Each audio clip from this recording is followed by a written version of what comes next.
Bueno, señores, para entender la realidad local, primero hay que empaparse y entender un poco la realidad internacional, porque somos parte de un todo. Y más en un mundo globalizado, lo que ocurre en un país de repente afecta en el otro o a otros. Y justamente para entender esta realidad de lo que va a ocurrir en este año 2022, porque dicen los expertos que es más retador, más complicado que lo que fue el 2020 y 2021, en que estábamos en plena pandemia.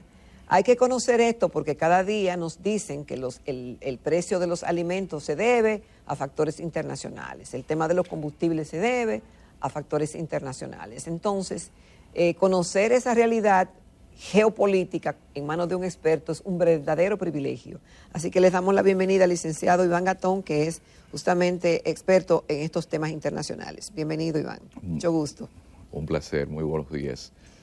Lo primero es que definir, cuando se habla de la situación geopolítica, ¿qué podemos entender con esa terminología? Y segundo, ¿cómo es que lo que pasa en un país tan lejano como Rusia, por ejemplo, puede de repente tener un impacto en la República Dominicana o en otros países distantes del mismo?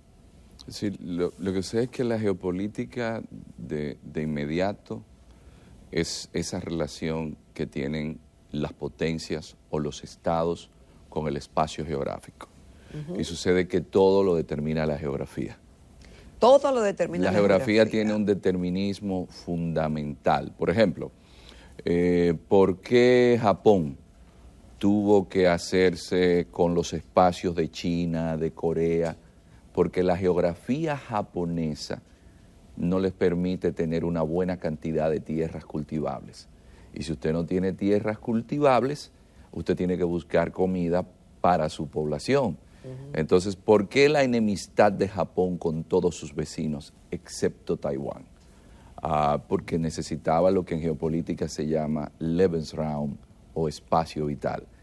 ¿Por qué? Porque si usted, por ejemplo, necesita producir vehículos, ¿dónde usted busca esa materia prima para los vehículos? O, por ejemplo, Japón es un importador neto de combustible, pero ¿por dónde le llega ese combustible? Le llega por el estrecho de Malaca. Y si en un momento dado se le ocurre a cualquier potencia cerrar el acceso al estrecho de Malaca, no le va a llegar la mercancía. De hecho, como el comercio se movió al Asia, el ex primer ministro, o no primer ministro, sino el ex premier chino, Hu Jintao, hablaba del complejo de Malaca. ¿Por qué el complejo de Malaca? Malaca es el estrecho que está frente a Singapur, pero por ahí pasan todas las materias primas que necesita Corea, más de un 60%. Por ahí pasa todo lo que China necesita, que es un 80% de todo lo que China necesita, pasa por ahí. Lo que necesita Japón, más de un 60%. Entonces, de nuevo, la geografía determina los países, no es lo mismo. Pero determina los países, lo que pasa en los países cercanos o países distantes se ven afectados. No, lo que pasa es que exceptuando la República Democrática del Congo y exceptuando Venezuela, no todos los países tienen todos los elementos minerales de la tabla de Mendeleev. Okay. Me explico. Por ejemplo, Tesla habla de que van a producir vehículos Tesla, pero necesitan litio. ¿Cuál es el país que produce litio de forma natural? Bolivia. Entonces, estamos hablando de que Alemania tiene la industria automotriz, pero para eso necesita minerales, para la construcción de todo se necesita ahora tierras raras. ¿Quién tiene tierras raras? China. La gente no sabe. ¿Qué es lo que es tierras raras? Las tierras raras son una serie de elementos químicos que son imprescindibles para la industria automotriz, para los televisores plasmas, para los iPads, para las computadoras. Eso es para la alta tecnología. ¿Qué sucedió? Que Estados Unidos dejó de producirlos por su costo medioambiental. Y China hoy es que exporta más del 90% de las tierras raras. De nuevo con Japón. Japón tuvo un incidente por las islas Diaoyu o Senkaku con un buque chino. ¿Y qué hicieron los chinos? no le exportaron las tierras raras. ¿Y qué sucedió? Que la producción de carros Toyota Prius eléctricos no pudieron salir. ¿Por qué? Porque no le vendieron las tierras raras. Eso fue al órgano de solución de diferencias de la Organización Mundial de Comercio. Entonces, eso es lo que sucede. Por ejemplo, Suiza nos vende a nosotros un buen chocolate, pero la geografía suiza no permite que produzcan cacao. En una de las bebidas que más se consume en el norte y en el mundo es el café, pero el café no se produce en zonas frías. Entonces, la geografía determina. Entonces, lo que ocurre en una parte del mundo sí que afecta a todos en particular.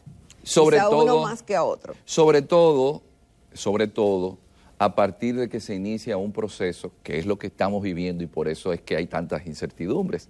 Porque ese proceso que se conoce como globalización, que se inicia en un proceso que se llama la modernidad, comenzó con las navegaciones de altura que hicieron los portugueses con la escuela de Sagres, de Enrique el Navegante, y los españoles con la llegada de Colón. ¿Por qué? Porque el Asia, por ejemplo, no estaba incluido en el circuito del comercio mundial desde la perspectiva europea. Europa no estaba unida al Asia, pero llegaron los portugueses a Goa, llegaron a Macao y llegaron a un lugar que se llaman las Islas Molucas o Islas de las Especies, que eran las que Colón estaba buscando. Entonces, América, que no estaba unido a ese mundo, ahí se inicia la globalización cuando Colón llega. Entonces, en ese proceso de globalización que se llama la modernidad, después de 5 siglos desde la perspectiva geopolítica, que es lo que están analizando los grandes pensadores del mundo en este momento, por primera vez, después de 500 años, ya la dominación a nivel global no va a ser del eje de Europa y Estados Unidos, lo que se llama el eje transatlántico. Ok, ¿qué indica o qué implicaciones tiene o qué peligro la alianza rusa-china? Eso es lo que le indica a usted que estamos en un mundo post-occidental. Rusia tiene una parte europea, es un país euroasiático, pero son más de 17 millones de kilómetros cuadrados. Los rusos y los chinos, por un tema de su propia naturaleza, por ser vecinos, por la propia demografía, están llamados a ser rivales geopolíticos. Pero ¿qué sucedió? La administración Obama, en un error estratégico, no se dejó llevar de Henry Kissinger, que hay que tener a Moscú más cerca de Washington que de Pekín, y a Pekín más cerca de Washington que de Moscú. Cuando se le impusieron las sanciones a Rusia, que Rusia, igual que Estados Unidos, tiene un sentido de destino manifiesto. Me explico. Pero fue un error entonces. Fue un error porque los rusos, que sienten que tienen valores tradicionales ortodoxos, y me disculpa que voy a dar la explicación geográfica para contextualizar, así como Estados Unidos entiende que sus valores son universales y que están anclados en ser protestantes, en ser blancos, la agenda que Obama lanza, LGTBQ, de poner en perspectiva valores que no son los tradicionales de los Estados Unidos, son los que le abren el espacio a Trump. Porque esa gente dice, el que me salva es Trump, porque Exacto. Son los valores tradicionales. Si usted dice, ¿y por qué los evangélicos americanos? Oiga, es que Estados Unidos surge de esos peregrinos. Eso es lo que le identifica. Rusia es igual. Cuando los turcos llegan a Constantinopla en el 1453, la sobrina del último emperador asesinado de Bizancio se casa con Iván III y crean entonces una especie de misticismo religioso, de que la iglesia ortodoxa cristiana se fue de Bizancio, lo que antes llamábamos Constantinopla, a Moscú, y ellos se ven como la tercera Roma. ¿Por qué usted cree que Putin tiene las buenas relaciones con la iglesia ortodoxa? Es porque es un hombre ortodoxo. Entonces, esos valores que tienen los rusos ante el ataque de un occidente que está en decadencia, ¿qué hace? Dice, bueno, pero si ustedes me imponen sanciones, los chinos, que tienen 1.400 millones de personas y necesitan materias primas, ¿cuál es el país que tiene la mayor reserva de gas natural del planeta? Rusia. Pues le dicen los chinos, mira, y esto lo clarifica todo. ¿Ustedes saben cuántas veces se han reunido Putin y Xi Jinping? 38 veces en la historia de la diplomacia. Nunca dos jefes de Estado, y no de cualquier Estado. Estamos hablando del país más grande del mundo con el país más poblado del planeta. Y Xi Jinping le dijo, te voy a hacer un contrato de $400 mil millones en compra de gas natural. Wow. Entonces, ¿qué pasa? Los rusos y los chinos tenían problemas porque hay algo que se llama en economía la ventaja de llegar de último. Y es que usted copia al que ya desarrolló una tecnología y usted la innova y la adapta. Pues los rusos se dieron cuenta de que los chinos le estaban copiando. Ajá. Y hubo diferencias entre ellos. Porque los rusos tienen adelantos en lo que es la misilística, por ejemplo, los misiles de protección del espacio, S-400, que se lo vendieron a los turcos en estos días, que son mejores que los de Estados Unidos. Tienen adelantos, por ejemplo, en el área naval, que Estados Unidos no tiene. Ahora mismo estamos hablando de que esa relación, a pesar de esas diferencias, de que supuestamente a los rusos, los chinos les robaban tecnología, la arreglaron y dijeron, no, es que tú y yo tenemos un enemigo común. ¿Cuál es el enemigo común? El eje transatlántico, la OTAN, Estados Unidos y Europa. Entonces ese fue el error, porque los rusos tienen una parte europea, porque los eslavos, que es más del 80% de la población rusa, ¿quiénes son los eslavos? Los eslavos son los mismos del grupo étnico que habitan en Eslovaquia, en la República Checa, en Serbia, en Montenegro, en Bielorrusia. Entonces la alianza ruso-china ahora está tratando de imponer su modelo. Iván, yo vi un titular en el día de ayer que decía que estamos en el 2022 en el periodo más peligroso para la humanidad después de la Guerra Fría, en esos términos de posibles conflictos. ¿Tú estás de acuerdo con esa afirmación? Bueno, es que el propio diseñador de la Guerra Fría, George Kennan, le advirtió a Obama de que haber humillado a los rusos, porque él era un diplomático americano en la embajada de Moscú. ¿Y usted sabe de qué lo acusaron? De que él le había cogido cariño a los rusos porque le gustaba Tolstoy, le gustaba Gogol, le gustaba Dostoyevsky, pero él dijo, el más grande error en política exterior de la Guerra Fría ha sido ustedes poner a Rusia en esa situación. Y lo mismo de nuevo, reitero, se lo habían dicho otros centros de pensamiento.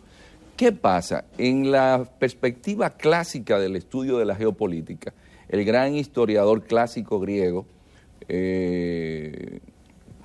Tucídides, planteaba lo que se llama la trampa de Tucídides.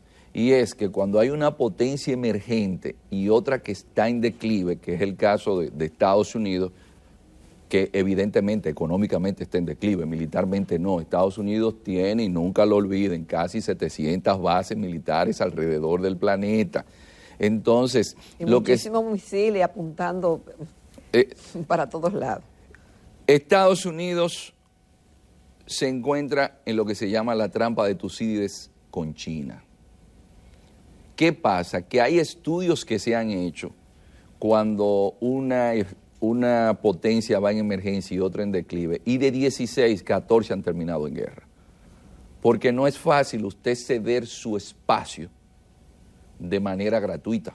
Entonces, eso es otra guerra fría. Ok, pero estamos ya para finalizar, estamos, por lo menos este segmento, con posibilidad de que se presente un conflicto de magnitud en los próximos tiempos. Si ese conflicto sucede, preparémonos para que el próximo conflicto sea a pellizcos, porque a donde hay armas atómicas, la humanidad no aguantaría con Rusia, que tiene paridad nuclear con Estados Unidos, con la propia China, una conflagración bélica.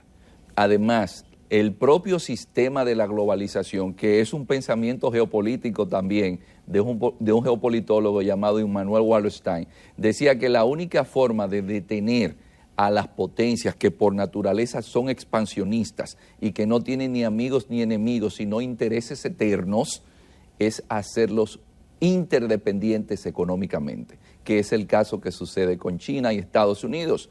Por ejemplo, los chinos, si los americanos no le venden cerdo, no tienen la suficiente cantidad de cerdos para ellos alimentarse. Si los americanos no le venden arroz y no le venden trigo, ¿por qué? Porque China tiene casi el 20% de la población mundial, pero su terreno no es tan cultivable como el de Estados Unidos. Eso sería bueno. Eso es positivo, por eso no estamos en una guerra. Porque así como vemos que las empresas de Estados Unidos se fueron para China, pero entonces, ¿quién le vende a Estados Unidos? Le venden los chinos. Pero ¿quién le presta a Estados Unidos para que le siga comprando a los chinos y los chinos sigan teniendo más empleo? Le compran los americanos.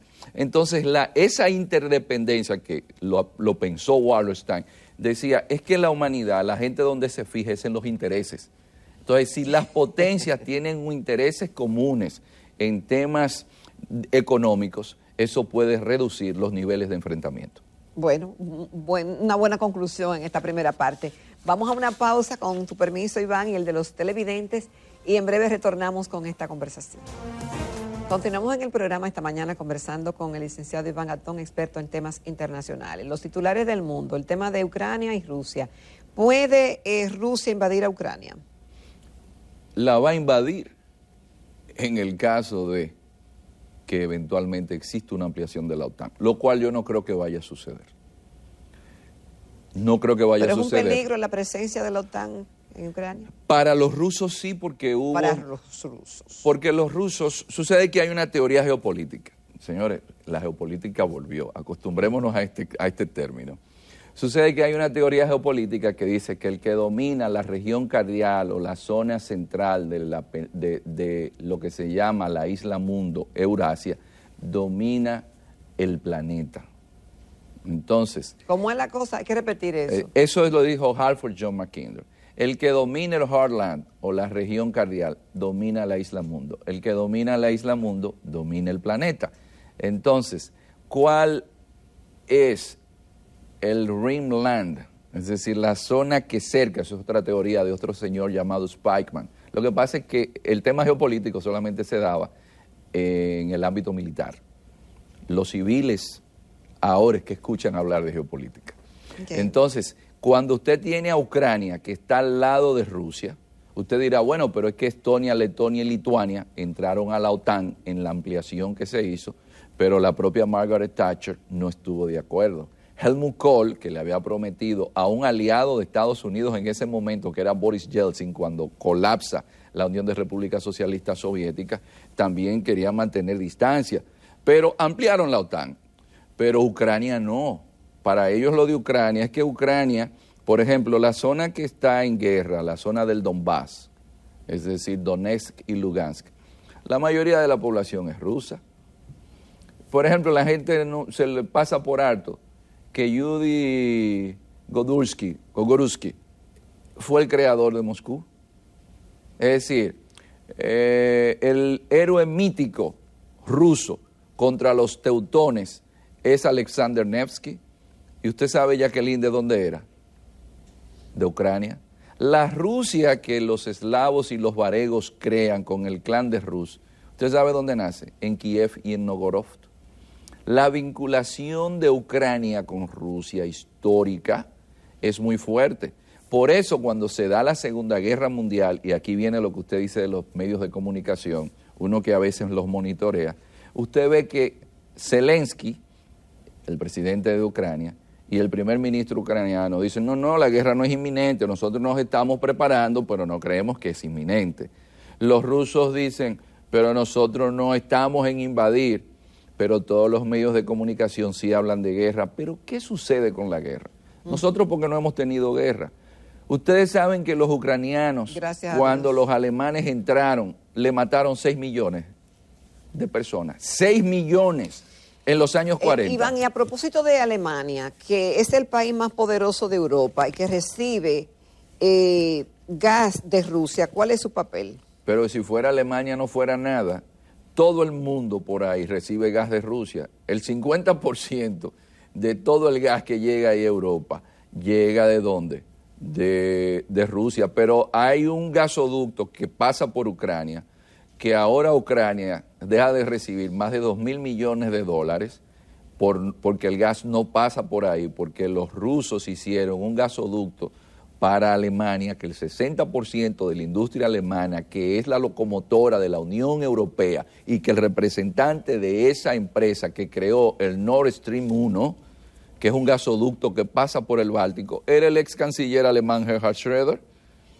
Entonces, ¿qué es lo que pasa con el gas? Que en los países de la zona, que hay inviernos muy crudos, pero que las empresas también necesitan energía, si Putin le cierra el paso del gas, que es lo que se dice que va a suceder si hay una guerra, ¿quién aguanta estar a temperaturas bajo cero sin calefacción? ¿Y la industria? ¿Qué va a pasar con ella? Usted notó algo. El viernes aquí ha existido en este fin de semana muchas conversaciones hemos tenido por el tema energético, porque aumentaron los combustibles. Así es. Usted sabe que el gobierno aumentó 6 pesos, pero no era 6 pesos que debía haber aumentado. El gobierno está asumiendo 10 pesos. Así es. ¿Usted sabe por qué? Porque la situación en Ucrania, el gobierno dominicano calculó, porque quizás, y en esto yo siempre porque uno lo que es académico, aquí los académicos lo que somos es teórico. Es más, gente que preguntan, ¿y qué se gana sabiendo de eso? Sí. Pero en un mundo tan interconectado, cuando usted en el gobierno pone en el presupuesto que el precio del barril de petróleo va a estar a $62.70 y la crisis en Ucrania se lo aumenta a $90, ¿qué le va a pasar al gobierno? A 90, inflación. A 91 en febrero, comenzando el 22. Pero eso es inflación. La semana que viene, si en Ucrania se dispara un tiro y el barril de petróleo se le va a poner a usted a más de $120, prepárese en el supermercado. Por eso nosotros quisimos hacer la entrevista, porque para comprender todo ese tipo de cosas hay que ver la raíz de dónde provienen, es decir, y cómo lo que pasa en un país tan distante como Ucrania tiene repercusión en los precios en la República Dominicana, como usted acaba de explicar, no solamente con los combustibles, sino con el supermercado y con 1000 cosas más. Y mire las paradojas de la vida. Yo no hablo de temas locales, porque esos no son mis temas, pero los precios del gas natural aumentaron. ¿Qué planta produce el 30% de la energía del país? Punta Catalina.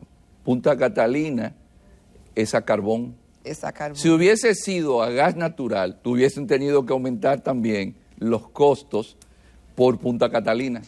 Porque ¿usted se fija cómo es el mundo? El mundo cambia mucho. Es que hace unos años el gas natural estaba a un precio muy inferior, y el mismo carbón, y de repente cambió todo y mire cómo estamos hablando. Pero usted sabe quiénes son los países que tienen más gas natural del planeta. Son los enemigos de Estados Unidos, que es Rusia e Irán. Así es.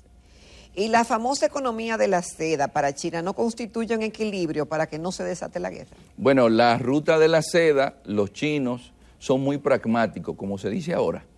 Entonces los chinos, por ejemplo, cuando hacen su ruta de la seda, incluyen a Inglaterra y dicen no te vayas de la Unión Europea, pero cuando Inglaterra hace el Brexit, entonces va y apoya a los ingleses.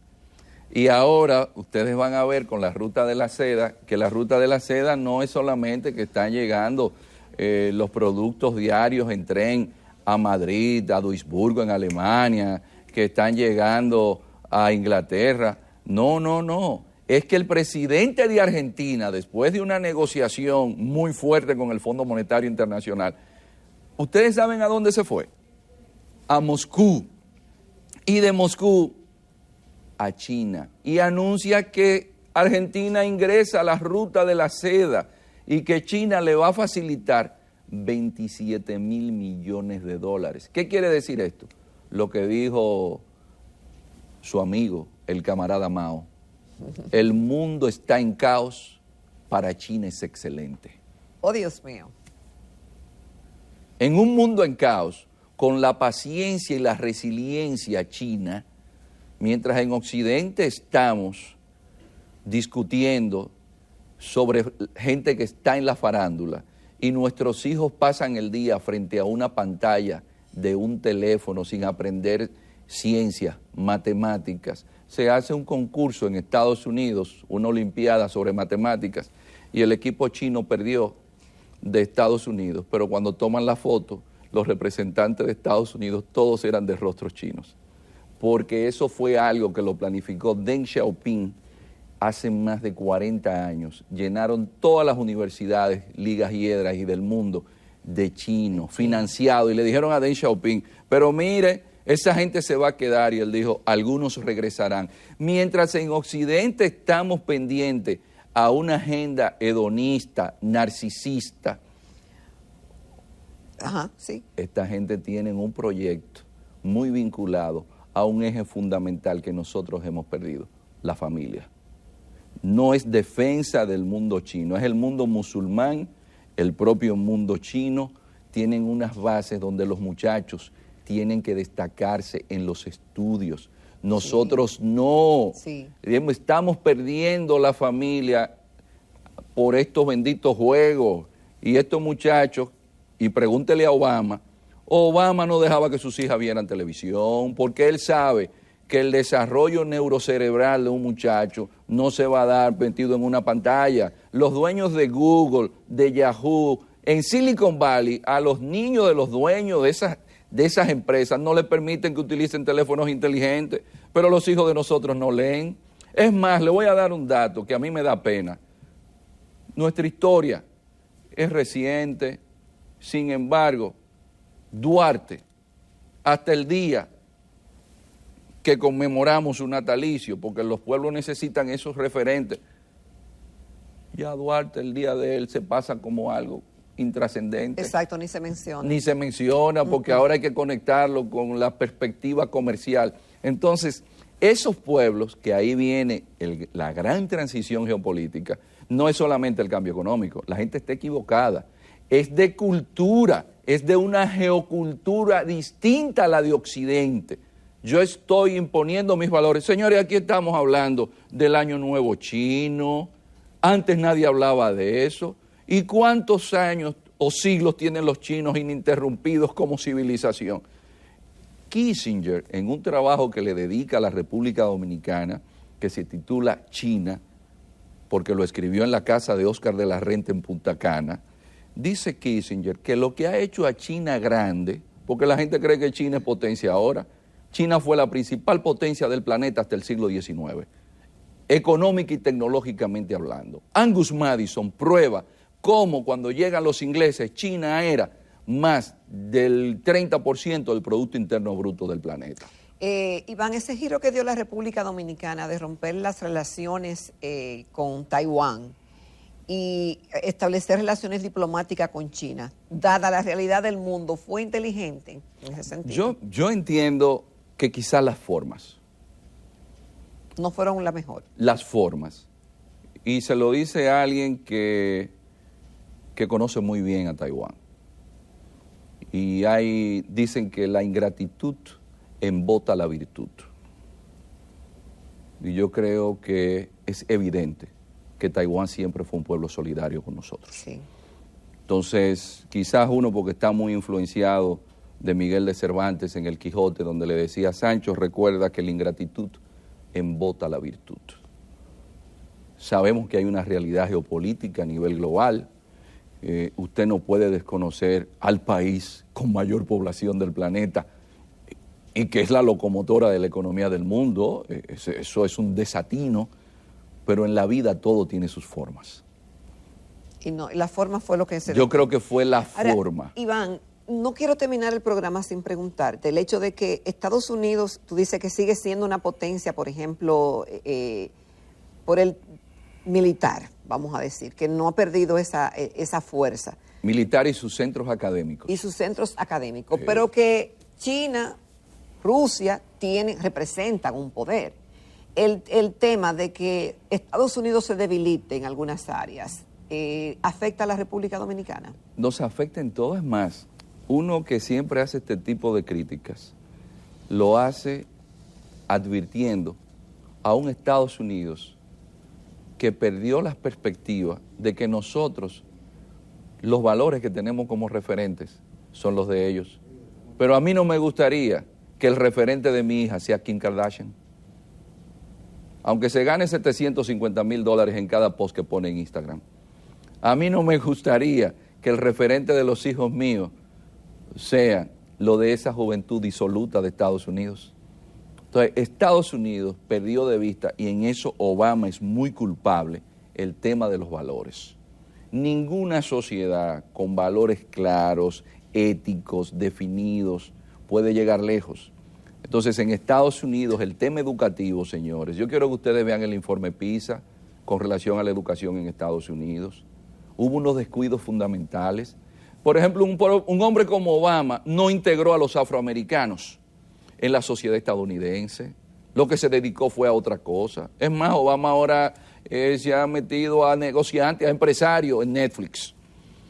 ¿Me entiende? Es decir, mientras tanto usted tiene en Estados Unidos... Que tiene una agenda justamente para acabar con la familia, en cierta forma. Entonces, cuando usted ve que ese Estados Unidos que nosotros apreciamos, porque uno aprecia a Estados Unidos, se va a una guerra en Afganistán y a otra en Irak, con una mentira,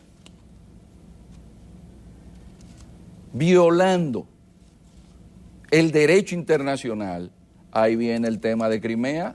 Cuando Putin se toma Crimea, dice, no, es que ustedes hicieron lo mismo en Kosovo. Y Obama le dice, no, es que Kosovo y Crimea no es igual. Pero ¿quién comenzó? Fue Estados Unidos cuando hizo los bombardeos en Yugoslavia. Entonces, Estados Unidos, que era el referente ético, era el paradigma, perdió esos valores. Pero cuando vimos la crisis económica en Estados Unidos, ¿qué nos demostró?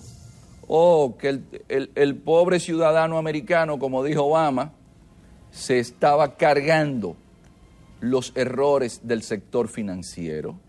Y si eso es en Estados Unidos, ¿y qué nos sucederá en países en vías de desarrollo? Sí. Ojalá para nosotros que la élite política de Estados Unidos, porque eso es muy peligroso, Estados Unidos está muy dividido políticamente.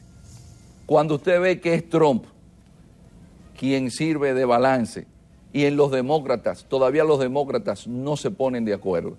¿Y dónde usted cree que un imperio puede ir con ese tipo de fisuras? Lo más conveniente para el mundo es que la élite política de Estados Unidos eche de lado un poco esa codicia de querer hacer negocios con el complejo militar industrial. Bueno, muchísimas gracias, Iván, por hacernos comprender y ver en qué pie estamos parados.